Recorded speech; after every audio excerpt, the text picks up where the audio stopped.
Hello everyone, good morning. আশা করছি তোমরা যে যেখানে আছো প্রত্যেকেই খুব ভালো আছো আর সুস্থ আছো। আমার আজ আরও একটি নতুন ব্লগে তোমাদের সকলকে জানাই অনেক অনেক ওয়েলকাম আর ভালোবাসা। আজকের দিনটা ছিল শুক্রবার আর এখন ঘড়ির কাঁটাতে বাজে 7:45 মতন। সকালবেলা ঘুম থেকে উঠে দেখি বাইরে কিন্তু হালকা হালকা রোদ উঠছে। কালকে আমাদের এখানে বেশ বৃষ্টি হয়েছিল, বাড়িঘরগুলো পুরো ভিজে ভিজে হয়ে আছে, একদমই ভালো লাগছিল না। মানে চারপাশটা কাদা কাদা হয়ে আছে। তো সকালবেলা না এরকম ঝলমলে রোদ দেখে আমি আর লোভ সামলাতে পারলাম না, সে কারণে কিছু কাঁচা ধোয়া করবো সেগুলো কিন্তু ভিজিয়ে দিয়েছি। আর বারান্দার মধ্যে একটা চেয়ার দিয়ে বালিশ টালিশগুলোকে একটু রোদ্দুরে দিয়েছি। আসলে বেশ অনেক দিন হয়ে গেছে বালিশগুলো রোদ্দুরে দেওয়া হয় না। তো দেখো এদিকে চলে আসলাম রান্নাঘরে। আসলে সকালবেলা ঘুম থেকে উঠতে উঠতে একটুখানি দেরি হয়ে গেছে, ওই যে 6:30 বেজে গেছে। ছেলেও কিন্তু ঘুম থেকে উঠে পড়েছে। উঠে যাওয়ার পর কি বলতো, বাসি ঘরটা ঝাড় দিয়ে ঘরের সামনে একটু জল ছিটে দিয়ে দিয়েছি। এখন চলে আসলাম রান্নাঘরটাকে একটু গোছাতে, যদিও বা রাতেবেলা সমস্ত কাজগুলো করে রাখি। আর জানো তো এখন রান্নাঘরের অবস্থা কেমন হয়েছে জানো তো, উপর থেকে বাঁশের যে গুঁড়োগুলো আছে সেগুলো কিন্তু এখানে পড়ে যায়। এখানে জল পড়ে না, শুধু বাঁশের গুঁড়োগুলো পড়েই, সে কারণে কৌটো কাটাগুলোকে না সকালবেলা একবার মুছতে হয়, ওই যে রান্নাবান্না করার পর আরেকবারও মুছতে হয়। ভাবি মুছবো না, পরে একবারে মুছবো, কিন্তু ভালো লাগে না। তো সে কারণে কৌটো কাটাগুলোকে একটু গুছিয়ে রাখছি, সাথে যেগুলোর মধ্যে পড়েছে সেগুলো একটু মুছে মুছে জায়গাতে রেখে দিয়েছিলাম। ছেলে আজকে সকালে ঘুম থেকে উঠে বলছিল যে মাম্মা আমি আজকে রুটি খাবো, আমি আজকে ম্যাগি খাবো না, তো সেহেতু ওর জন্য একটু রুটি করব। তো সকালবেলা উষ্ণ গরম জল খেয়েছিলাম, সে জলটা আমি কিন্তু রেখে দিয়েছি একটুখানি। তো এখন ছেলের জন্য আটাটা মেখে নেব।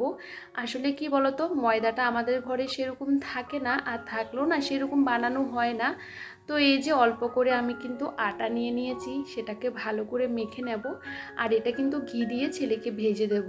মাঝে মধ্যে এভাবে করে দিলে ছেলে কিন্তু ভীষণ পছন্দ করে। ও কিন্তু ওর পছন্দের খাবারগুলোর নাম এখন বলতে পারে। তো ও কিন্তু রুটি খেতে ভীষণ পছন্দ করে। তো যেদিন ছুটির দিন থাকে এদিন কিন্তু আমি রুটি করে ওকে খাওয়াই। কিন্তু কি বলতো, যেদিন স্কুল থাকে সেদিন না খাওয়াতে বসালে অনেকটা দেরি হয়ে যায়, কারণ একটু আস্তে আস্তে খায় তো, সে কারণে। আর এই যে আজকে ওর জন্য একটু ঘি দিয়ে আমি রুটিগুলোকে ভেজে দিচ্ছি, আর এখন ওটা ওকে খাইয়ে দেব। আর এদিকে কাজ তো আমাদের পড়ে আছে, আজকে না অনেক কাজকর্ম। দেখবি একটা দিন বৃষ্টি হলে বাড়িঘরের অবস্থা ভীষণ খারাপ হয়ে যায়। আর বিশেষ করে আমার বাড়ির চারপাশে জায়গাগুলো প্রচণ্ড কাদা কাদা হয়ে আছে, হাঁটাচলা করতেও ভীষণ প্রবলেম হয়ে যাচ্ছিল। তো সকালবেলা কিন্তু এগুলো অনেকক্ষণ আগেই ভিজিয়ে দিয়েছিলাম, কিন্তু কাচার আর সুযোগ পাইনি। তো ছেলেকে স্কুলে দিয়ে এসে এখন আমি কাজে লেগে পড়েছি। আসলে কি বলতো, প্রত্যেকটা সকাল কিন্তু সবার জন্য প্রচণ্ড ব্যস্ততম দিন। প্রচুর কাজের চাপ থাকে, কারোর সাথে দাঁড়িয়ে বসে কথা বলার সময়টুকু হয় না। তো দেখো ছেলেকে স্কুলে ঢুকিয়ে দিয়ে তাড়াতাড়ি করে এসে ড্রেসটা চেঞ্জ করে নিলাম, তারপরে এই যে কাঁচা ধোয়াগুলো করে নিয়েছিলাম। আসলে কাজকর্ম পড়ে থাকলে না বসে থাকতেও ভালো লাগে না, একটা সময় পর না মানুষের কিন্তু শখ আহ্লাদ বলতে সমস্ত কিছু কিন্তু চেঞ্জ হয়ে যায়। আসলে সংসার এমন একটা জিনিস, একবার সংসারের মধ্যে ঢুকে পড়লে তখন দেখবে নিজের কথা একদমই ভাবতে আমরা পারি না, সবসময় সংসারের কথা শুধু ভাবি। আগে না সবসময় একটু নিজের জন্য কেনাকাটা করতাম, এখন নিজের জন্য সেরকম কিছুই কেনাকাটা করি না বলতে পারো। এই তো আর বেশি দিন নেই পয়লা বৈশাখ, এখনও পর্যন্ত নিজের জন্য ছেলের জন্য সেরকম কেনাকাটা করিনি। ওই যে বর অনলাইন থেকে ছেলের জন্য প্যান্ট অর্ডার করেছে, সেগুলো এসছে। আর আমার জন্য একটা 3 পিস অর্ডার করেছে, সেটাও কিন্তু এসেছিল। তো তোমাদের সাথে একদিন আমি শেয়ারও করেছিলাম। আমি কিন্তু আর এখন কেনাকাটা করব না। আসলে কি বলতো, আমাদের এখানে না প্রচণ্ড ভিড় মার্কেটে, তার মধ্যে ছেলেকে নিয়ে না আমার বাজার করতে এখন ভীষণ কষ্ট হয়ে যায়, কারণ ছেলে একদমই ওই যে বাজারে গেলে কথা শুনে না আর কি, এটা সেটা বায়না করে। আর আমি না প্রচণ্ড হাঁপিয়ে যাই। তো যাই হোক, ওর বাবা যখন আসবে তখনই আমরা কেনাকাটা করবো আর কি। এমনিতে এখন আমি সেরকম কেনাকাটা করব না, যেহেতু ওর বাবা অনলাইন থেকে এটা সেটা নিয়ে দিয়েছে সেজন্য। তো যাই হোক, এভাবে আমাদের এই বছরটা কাটবে। আসলে কি বলতো, এখন না সবসময় ভাবি যদি দুটো পয়সা যদি জমাতে পারি বা কিছু একটা করতে পারি, ওই যে হয়ে যাবে। আর জামা কাপড় তো আমরা সবসময়ই কিনতে পারি, স্পেশাল দিন বলতে ওই যে স্পেশাল দিনগুলোর মধ্যে কিনলে না বেশ ভালো লাগে আর কি। তবে আমার কোনো স্পেশাল দিন নেই জানো তো। আর যেহেতু বর বাড়িতে থাকে না, তো সেহেতু ভালো লাগে না কোনো একটা কিছু সেলিব্রেশন করতে বা কোনো কিছু করতে, না একদম ভালো লাগে না। দেখবে একা একা কোনো কিছু করতে কারোরই ভালো লাগে না, বাড়িতে যদি সবাই থাকে তখন আলাদা একটা আনন্দ আসে, তাই না? তারপরও মন খারাপ থাকলেও কিন্তু আমাকে এই কাজগুলো করতে হয়। প্রত্যেকটা ওকেশান আমি কিন্তু সবসময় ছেলেকে নিয়ে একা একাই কাটি। আর ভালো লাগে না জানো তো, অনেক সময় ভীষণ খারাপ লাগে। তারপরও মনকে মানিয়ে কিন্তু আমি সংসারটা করে যাচ্ছি। যাই হোক, এদিকে ঘর দুয়ারগুলো ভীষণ অগোছালো, আর সকালবেলা বিছানা চাদরগুলো চেঞ্জ করেছিলাম, ওই যে তুলে ভিজিয়ে দিয়েছি সেগুলো কেচেও দিয়েছিলাম, কিন্তু সকালবেলার পাতার সময় হয়নি। তো এখন কিন্তু ঘরগুলো গুছিয়ে নিচ্ছি। ঘর সবসময় আমরা গুছিয়ে রাখি, তারপরও কিন্তু অগোছালো হয়ে যায়। তবে জায়গার জিনিসগুলো জায়গাতে রাখতে আমরা ভীষণ পছন্দ করি। এই যে এখন টুকটুক করে কিন্তু আমি ঘরের প্রত্যেকটা জায়গায় ভালো করে মুছে নিচ্ছিলাম। আসলে সকাল থেকে এতটা দৌড়াদৌড়ি করেছি, কি আর বলবো বন্ধুরা। সকাল থেকে আমাকে ঘরে বাইরে কিন্তু দৌড়াতে হয়, কিছু করার নেই, এভাবেই কিন্তু সবটা করতে হয়। আর আমার অনেক দিন হয়ে গেছে ফ্রিজটা পরিষ্কার করা হচ্ছিল না। আসলে কি বলতো, ফ্রিজ আমার পরিষ্কারই থাকে, যেহেতু আমি মাঝে মধ্যে ওই যে একটু মুছে রাখি, সেহেতু সেরকম নোংরা টোংরা কিছুই হয় না। তবে জানো তো, ফ্রিজ আমি সবসময় পরিষ্কার করে রাখতে ভীষণ পছন্দ করি। আর যারা সবসময় এই যে শুকনো একটা কাপড় দিয়ে বা ভিজে একটা কাপড় দিয়ে যদি ফ্রিজের ভিতরটা পরিষ্কার করে রাখা যায় না, একদমই অপরিষ্কার হয় না। এটা কিন্তু পরিষ্কার করতে বেশিক্ষণ সময়ও লাগে না, আর অনেক দিন পর পরিষ্কার করলে কি বলতো বন্ধুরা, ওই যে অনেকটা নোংরা হয়ে যায়। তো আমি মনে করি অল্প পরিশ্রমে যদি আমরা কাজগুলো যদি প্রত্যেকটা দিন করতে পারি, তাহলে বেশ ভালো হয়। আমার ফ্রিজ কিন্তু সেরকম অপরিষ্কার থাকে না, আর আমি সবসময় খাবার দাবার কিন্তু ঢাকা রাখি। আর ফ্রিজের মধ্যে রাখলে আর কি দেখবে অনেকে আঢাকা রাখে, তার কারণে কিন্তু তরকারির অনেক সময় ঝোল পড়ে যায়, সে কারণে নোংরা হয়ে যায়। তো আমি কখনো কিন্তু আঢাকা কোনো কিছু রাখি না, সবসময় ঢেকে রাখার চেষ্টা করি। আর এদিকে তোমাদের সাথে কথা বলতে বলতে আমি ঘরটা ভালো করে গুছিয়ে নিয়েছি। এখন খাটের নিচগুলো ভালো করে পরিষ্কার করে নিয়েছিলাম। খাটের নিচগুলো আমি রোজ দিন পরিষ্কার করে নিই, অনেক সময় টিকটিকি পটি করে রাখে, আর জিনিসগুলোকে একটু সরিয়ে পরিষ্কার করলে না বেশ সুন্দর ঘরটা পরিষ্কার হয়ে যায়, তাতে কিন্তু ঘরটা মুছতে কোনো রকম অসুবিধা হয় না। যাই হোক, এই ঘরটাকে ভালো করে গুছিয়ে নিয়েছি। আর এখন চলে যাব ওই ঘরটাকে গোছানোর জন্য, কারণ ওই ঘরের বিছানা চাদরটাও কিন্তু আমি চেঞ্জ করে দিয়েছি। আর আজকে অন্য একটা বিছানা চাদর পাচ্ছি। আসলে কি বলতো বন্ধুরা, এই যে চাদরগুলো, এগুলো কিন্তু অনেক দিন পুরনো, কিন্তু চাদরগুলো এখনও ভালো আছে, একটু কালারটা অন্য রকম। এগুলো কিন্তু কটনের, আমার না কটনের চাদর বিছানার মধ্যে পাততে বেশ ভালো লাগে, বিছানাটা কিন্তু খুব সুন্দর থাকে। তবে যাই হোক, এদিকে বাইরে থেকে হালকা কাঁথাটা নিয়ে চলে এসেছি, আর বালিশগুলো এখন সুন্দর করে গুছিয়ে রাখবো। সবসময় কিন্তু একই রকমভাবে ঘর গুছিয়ে রাখতে কারোরই ভালো লাগে না, মাঝে মধ্যে একটু উলট পালট করে গোছালে না ঘরটা দেখতে বেশ ভালো লাগে। আর যাই হোক, এখন বালিশগুলো কিন্তু পরপর সাজিয়ে রাখছিলাম। আর এদিকে কি বলতো, কুশনগুলোর অবস্থা ভীষণ খারাপ, এগুলোর থেকে না কি জানি গুরু গুরু পরে বেশ অনেকটা দিন হয়ে গেছে জানো তো। ভাবি যে এগুলো ঠিক করব ঠিক করব, আমি কিন্তু সেলাই করে করে রেখেছি, তারপরও জানি না এগুলো পড়ে যায়। তো ভাবলাম আজকে এগুলোকে ভালো করে রোদ খাওয়াই, কারণ এগুলোর মধ্যে না কাপড় দিয়ে সেলাই করে দেব, তাতে যে ভিতরে যে গুরু গুরু ভাবটা সেটা আর পড়বে না।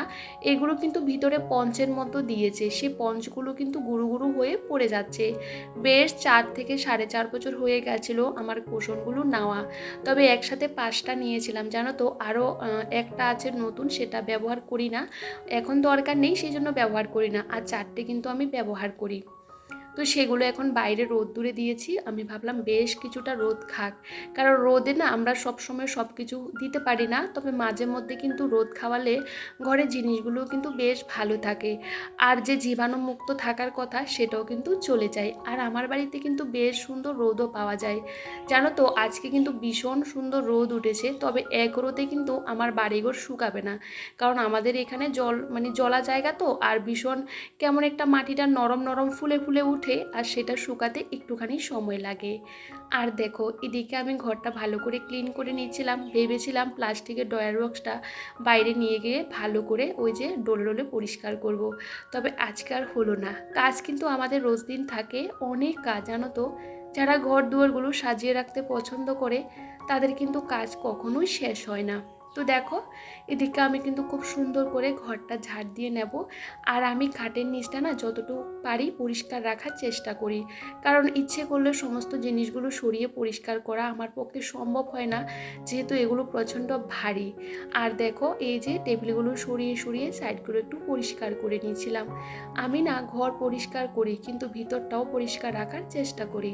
ভিতর থেকে কোনো কিছু যদি বেরোয় আমার ভালো লাগে না, সবসময় চেষ্টা করি একদম সোফার নিচ, খাটের নিচ সমস্ত জায়গাগুলো ভালো করে ঝাড় দিতে। আর এভাবে ঝাড় দিতে গেলে অনেকটা সময় লাগে, কারণ একবারের কাজটা আমরা অনেকবার করে করি, তবে কি বলতো ভালো করে কিন্তু ঘর পরিষ্কার হয়ে যায়। যাই হোক এই যে ঘরটা ভালো করে আমি পরিষ্কার করে নিলাম, এখন রান্নাঘরটাও কিন্তু ভালো করে ঝাড় দিয়ে নিলাম। যতই সকালবেলা কিন্তু আমি ঘর দুয়ারগুলো গোছাই না কেন, তারপরও যখন ভালো করে ওই যে ছেলেকে স্কুলে দিয়ে এসে আমি ঘর দুয়ারগুলো ভালো করে ক্লিন করে নিই। আর দেখো কালকে তো বৃষ্টিয়ে আমার কিন্তু বারান্দা টারান্দাগুলো ভিজেছিল, কিন্তু রোদ হওয়াতে সমস্ত কিছু শুকিয়ে গেছে। সামনের যে বস্তাগুলো সেগুলোও খারাপ হয়ে গেছে, সেখানেও কিন্তু ভালো ভালো বস্তা দিতে হবে। ওখান থেকে ঝাড় দিচ্ছিলাম আর সমস্ত কিছু বেরিয়ে যাচ্ছিল। তবে যাই হোক এখন কিন্তু এই যে বাইরের সামনের জায়গাটা ভালো করে ঝাড় দিয়ে নেব।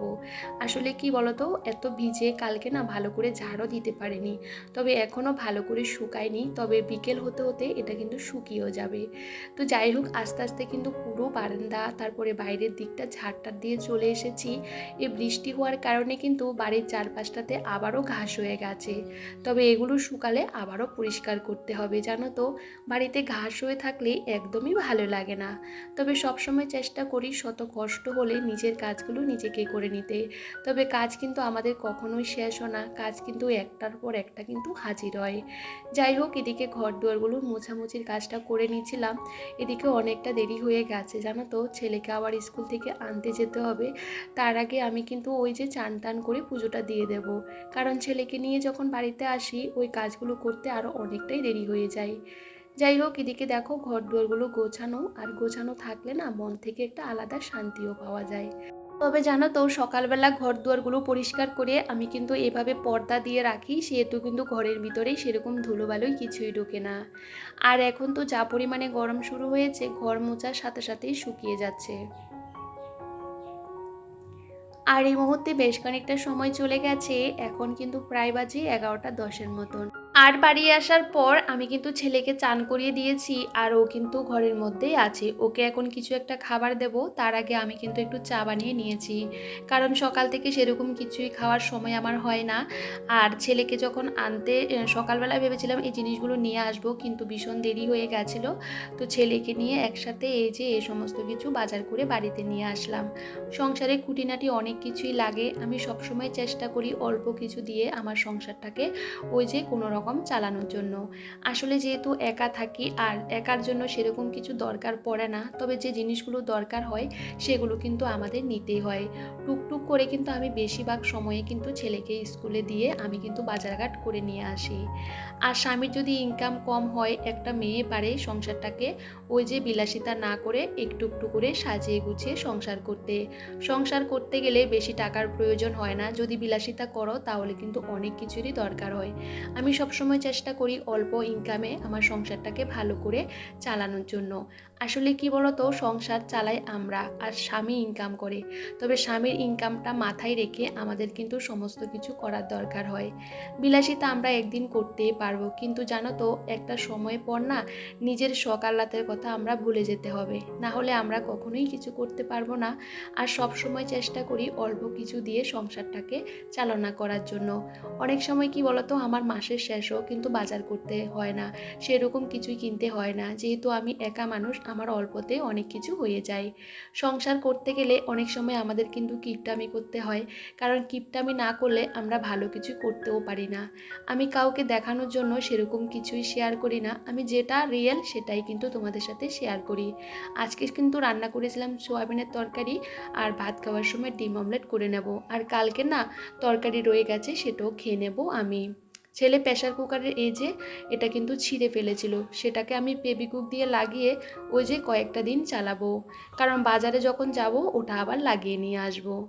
যাই হোক, কাজ তো আমাদের শেষ হয় না, একটা কাজের পর একটা কাজ তো করতেই হবে। তবে আমি কিন্তু কাজকর্মগুলো দুপুরের মধ্যে কমপ্লিট করে নেওয়ার চেষ্টা করি, কারণ দেখবে কাজ তো আমাদের সকাল থেকে শুরু হয় রাত্রি পর্যন্ত থাকে। তবে একটু সময় নিজেকেও দেওয়ার দরকার, কারণ সংসার করতে করতে অনেক সময় একঘেয়েমি লাগে। আর নিজেকে যদি একটু সময় দিই মনটা অনেকটা ফ্রেশ থাকে, তখন বেশ ভালোও লাগে। আর এই মুহূর্তে আমার কিন্তু অনেকটা কাজকর্ম হয়ে গেছে, আর বেশিরভাগ কাজ কিন্তু আমার দুপুরের মধ্যে কমপ্লিট হয়ে যায়। বিকালে আমি অনেকটাই ফ্রি থাকি, এটা সবাই থাকে, কারণ বিকালে কিন্তু কাজকর্ম সবাই কম থাকে, তখন নিজের মতন করে কিন্তু আমরা সময়টা কাটাতে পারি। আর দেখতে পাচ্ছ কোষণগুলোর মধ্যে আমি এই যে একটা বিছানার চাদর কেটে এখানে লাগাচ্ছি, কারণ জানো তো কোষণগুলো থেকে ওই যে বললাম গুঁড়ো গুঁড়ো পড়ে আর সোফাটা পুরো ভরে যায়, এরকম করে করে কিন্তু আমার সোফাটা নষ্ট হয়ে যাবে বা সোফাটা ভরে যায়, মুছতে হয় প্রত্যেকটা দিন। সে কারণে এভাবে কাপড় লাগিয়ে দিয়েছি, আর গুঁড়োগুলো পড়বে না। আসলে কি বলতো, কুশনের কাভারগুলো 4.5 বছরের মতন হয়ে গেছে, এখনও চেঞ্জ করিনি, এখনও কিন্তু অনেকটাই ভালো, তো চেনগুলো খারাপ হয়ে গেছে। সে কারণে কি বলতো বন্ধুরা, ওই যে গুঁড়োগুলো বাইরের থেকে পড়ে যায়, আর সে কারণে এগুলোর ভিতরে কিন্তু আমি কাপড় লাগিয়ে নিয়েছি। তবে দেখতেও যেরকম ভালো লাগছে, আর অনেক দিন কিন্তু চলেও যাবে। তো যাই হোক, এখন দেখো সোফাটা দেখতে কতটা ভালো লাগে। একটু সাজিয়ে গুছিয়ে রাখলে না অনেক সময় কম দামি জিনিস দিয়েও কিন্তু ঘরের লুকটা অন্যরকম হয়ে যায়। আর সোফাটা খালি খালি থাকলে না আমারও ভালো লাগে না।